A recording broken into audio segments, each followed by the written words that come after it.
Good morning, students. Under the chapter respiration, the next topic that we will be studying today is respiration in plants.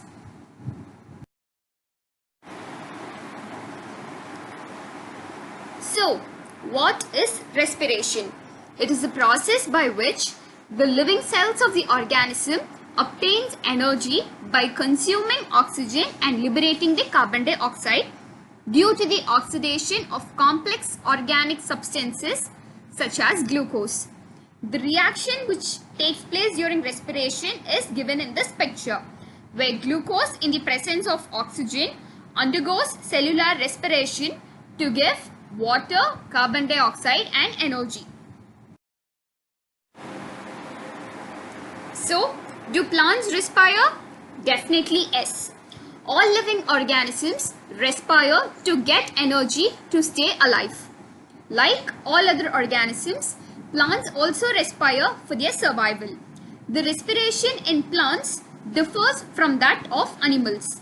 In plants, each part of the plant can independently take in oxygen from the air and utilize it to obtain the energy and give out the carbon dioxide to the external environment.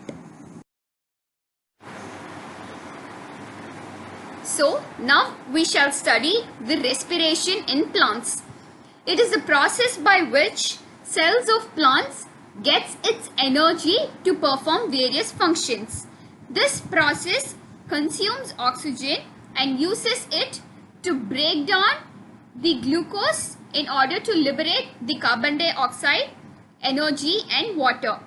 The energy which is released is utilized in various energy requiring activities of the plant, while the carbon dioxide that is being released during the process is used for biosynthesis of various other molecules in the cells.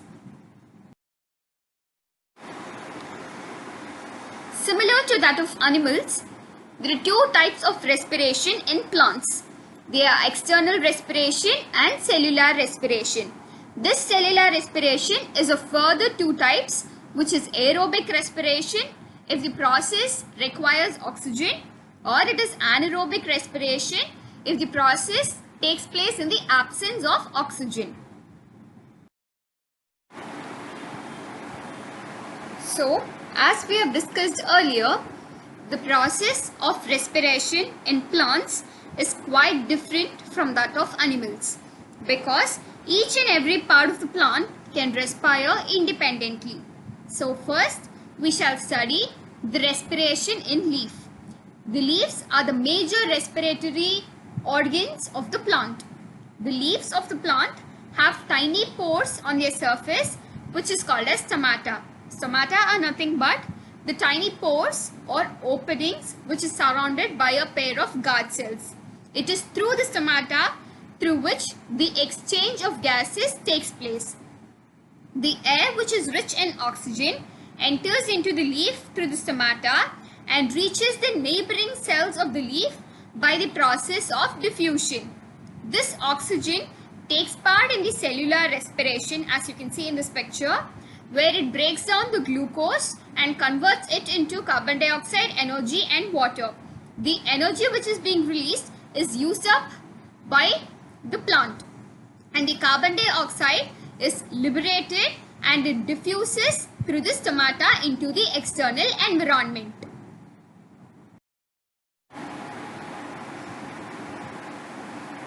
Now we shall study the respiration in stem. In plants having herbaceous stem, or the plants which have a soft, fragile green stem, exchange of gases takes place through the stomata, as that was seen in leaf. Through the stomata there is exchange of gases. But in plants which has a hard and a woody stem, as you can see in this picture, the exchange of gases takes place through special structures which is called as lenticels. The lenticels are tiny pores that remain open always. They do not open and close as in case of stomata, but they remain open always, and they are present in the bark of woody trees or woody plants. They allow the oxygen to pass through the intercellular spaces and reach all the cells by the process of diffusion. Now we shall study the respiration in roots. Since the plant parts such as stem and leaf are present above the ground surface, or since they are the aerial structures, they take in the air from the atmosphere itself.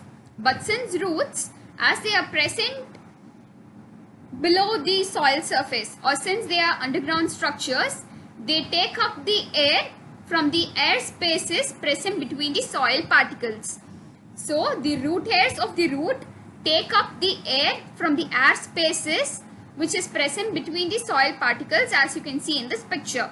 The air present in the spaces between the soil particles diffuses into the root hair and reaches to all the cells of the root, where the oxygen gets utilized by the process of cellular respiration to break down the glucose, and the carbon dioxide which is produced in the cell of the root during the process diffuses out through the root hair and gets into the soil.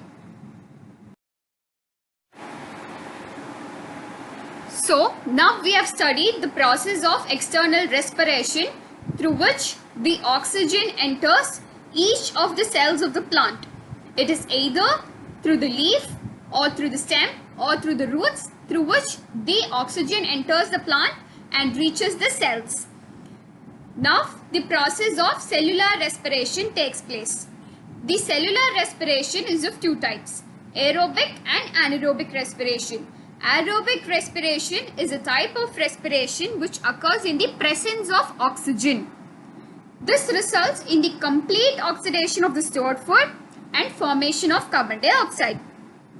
And also, higher amounts of energy is released by the process of aerobic respiration when compared to that of anaerobic respiration. The cells in all parts of the plant respire independently, may it be the leaf or the stems or the roots.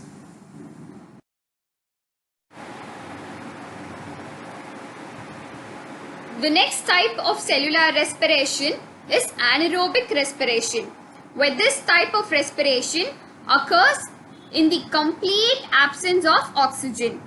This results in incomplete oxidation of the stored food, and in addition to carbon dioxide and energy, there is a formation of other substance which in most of the case is ethyl alcohol, and sometimes it may be even various other organic acids such as malic acid, citric acid, oxalic acid, tartaric acid, etc.